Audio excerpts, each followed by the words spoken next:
Hello दोस्तों, veterans नमस्कार। मैं दीवान सिंह। मैं आपको बताना चाहूँगा, ये तो आपको पता चल ही गया कि हमारा पेंशन अपडेशन नहीं होने का कारण UFBU, EIBRF, EIB पार्क और अब आ गया CBPRO। और कुछ हमारे लोग शायद इस समय हमारे लोगों में थोड़ी शांति है जो पेंशन फंड का कैलकुलेशन दिया करते थे और 35/1 को नकारा करते थे। और ये स्थिति बदली केवल और केवल 5 फरवरी 2026 को। ये उसके साथ साथ अभी भी जो एक चीज़ चली हुई है, अभी आपने देखा होगा कि CBPRO कह रहा है कि हमने एक बहुत ऐतिहासिक हिस्टोरिकल COD भेजा है, चार्टर ऑफ डिमांड। उसमें पहला ही पॉइंट है इनका पेंशन अपडेशन, और वो डिमांड है इनकी RBI लाइन पर। अब सवाल ये उठता है तो IBA को जो RBI लाइन पर पेंशन अपडेशन मांग रहे हो, क्या वर्तमान में 1970 के एक्ट के बाद IBA की कोई हैसियत है इस प्रकार के COD लेने के लिए पेंशनर से? नहीं है।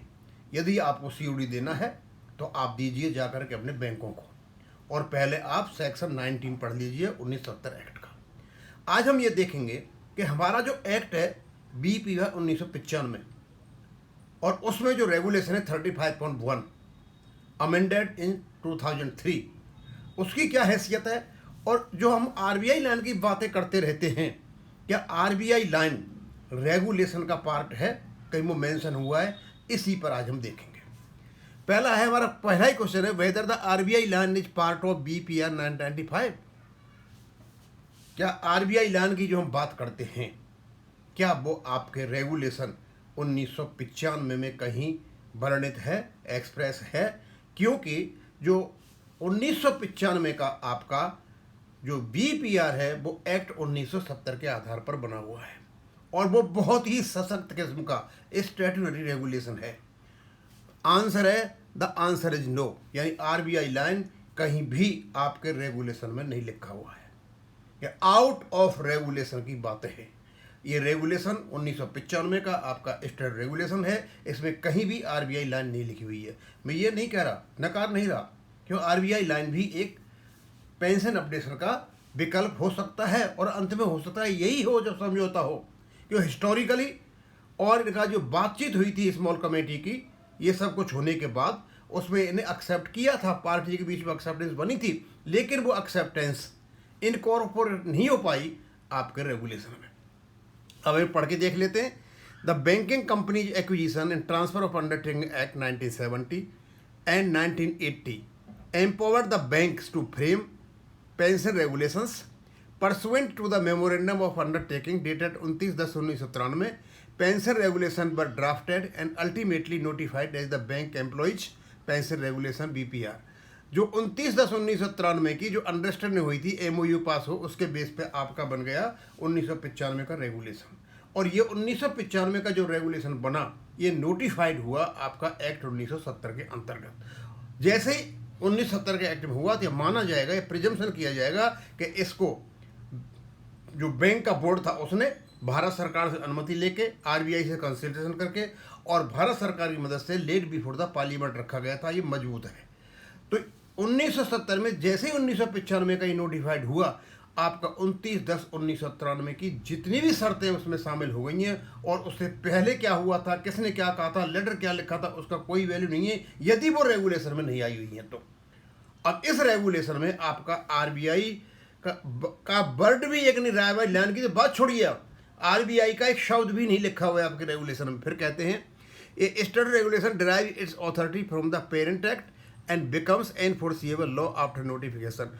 और इसका जो पेरेंट एक्ट होता है स्टेटरी रेगुलेशन का, ये इसकी जो ताकत आती है, लीगल ताकत वहाँ से आती है, और इसकी पेरेंट एक्ट है इसका एक्ट 1970 जो मैंने ऊपर पढ़ा था, और ये एनफोर्सिएबल बन जाता है, बाइंडिंग हो जाता है, इसको लागू करना आवश्यक होता है। इसका मतलब 35/1 हमारा रेगुलेशन है, और हमें केवल डिमांड करना चाहिए थे कि इस रेगुलेशन को इम्प्लीमेंट किया जाए। लेकिन चंडीगढ़ में जब आपने पिटीशन डाली गई थी एम श्रृंखला वाले केस में, इन्होंने रेगुलेशन की बहुत कम बातें की हैं। ये मतलब सिद्ध करने में लगे हुए थे। इनको डालना चाहिए था 35 रेगुलेशन जो है और 2003 में अमेंडमेंट हुआ उसको लागू किया जाए। लागू कराया जाता तो अलग बात थी, लेकिन इन्होंने मांगा वहाँ सेंट्रल गवर्नमेंट एम्प्लॉयज के आधार पर और आरबीआई के आधार पर। आरबीआई का तो पेंशन था ही नहीं। तो मतलब जो प्रेयर थी वही अलग प्रकार की थी, वो प्रेयर अब भी है, लेकिन क्योंकि कोर्ट ने रेगुलेशन पकड़ लिया है, वो रेगुलेशन की बात आ गई। अब देयरफॉर अब ये है आपका स्टैट्यूटरी रेगुलेशन है, कहते हैं BPR 995 स्टैट्यूटरी रेगुलेशन। इसकी कीमत क्या होती है मैंने आपको पहले भी वीडियो में बताया, फिर वीडियो में बता दिया है। Rights and obligations from the नए टेक्स्ट ऑफ BPR जो 1995 है, वहाँ से आपके राइट्स, अधिकार और ऑब्लिगेशन आते हैं। The expression RBI land does not appear in the, और BPR 95 में RBI का एक भी RBI लाइन जैसा कोई भी एक्सप्रेशन वहाँ वर्ड नहीं है। No provision of BPR 95 incorporate RBI pension rules reference. No regulation direct the bank pension cell automatically flow from RBI। और ऐसा कोई रेगुलेशन नहीं है वो ये कहेगा आपका जो pension update directly RBI line से आएगा, कहीं भी नहीं लिखा हुआ है। Consequently the RBI line is not part of the statutory framework of BPR।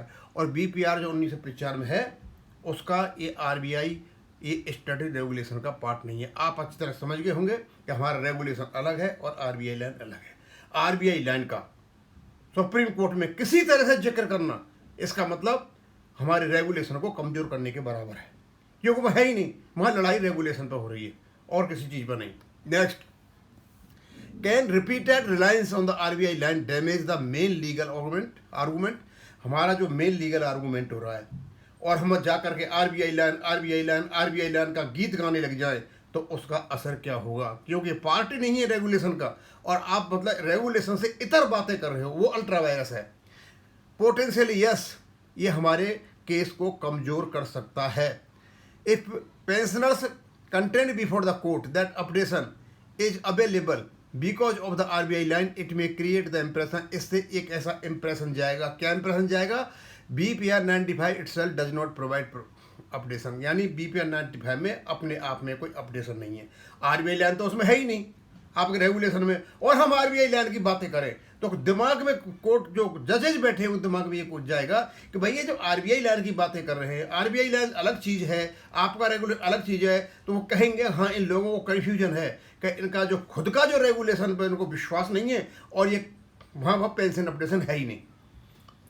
Updation must be imported from an external sources, और इसका मतलब यह जाता है कि अपडेशन को कुछ दूसरे सोर्सेज से यहाँ पर लाना है, मतलब आउट ऑफ कोर्ट वाला मैटर हो गया। The statutory claim is weak and require support from negotiated arrangement. और जो स्टैट्यूटरी क्लेम है आपका, जो वैधानिक हक है आपका, वो राइट वो कम है आपका, और आप चाहते हो इसको निगोशिएटेड अरेंजमेंट के माध्यम से यानी ले करके और दे दो आप IBA और UABU के हाथ में। RBI लाइन का मतलब होता है ये कि निगोशिएशन में भेजो और उनसे बातचीत कराओ और कोई फॉर्मूला तय कराओ, उसके बाद इसको लेकर के आओ। यानी आपने अपना खुद का जो अधिकार है वो दिया खो और पकड़ दिया दूसरा अधिकार।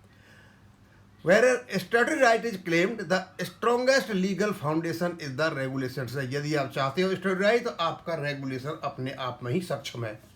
अब if regulation 35(1) as amended 2003 provides basic pension and additional pension wherever applicable shall be updated as per appendix 1, then the primary argument should be।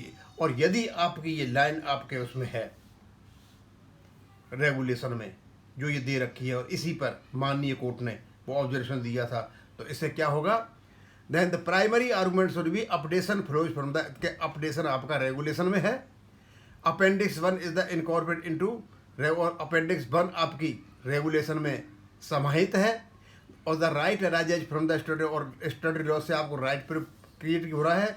Negotiation can not overwrite और डायल्यूट, और निगोशिएशन की जो बातें कर रहे हो आप इसको स्टैट्यूटरी प्रोविजन से कम नहीं कर सकते हो। Then the RBI line should not replace that, और RBI लाइन स्टैट्यूटरी रेगुलेशन को क्या आप नहीं कर सकती है, ये किसी भी हालत में इसको ओवरराइड नहीं कर सकती है। तो दोस्तों हम इन्हीं चीज़ों पे आजकल ज़्यादा जोड़ देंगे तो जिससे लोगों को और ज़्यादा जानकारी हो। और हमने देखा था कि जिस समय एडवोकेट संघवी साहब कोर्ट में रेगुलेशन की बात कर रहे थे, उनके साथ में बैठे हुए कोई वकील थे, वो आरबीआई लाइन की बात कर रहे थे। इसका मतलब वो वकील साहब जो बैठे हुए थे वो रेगुलेशन न लेकर के रेगुलेशन से बाहर निकलने की कोशिश कर रहे थे। तो हम ये चाहेंगे कि वहाँ रेगुलेशन की बात की जाए और आरबीआई लाइन की बात नहीं की जाए। अब मैं यहीं खत्म करूँगा। थैंक यू, धन्यवाद।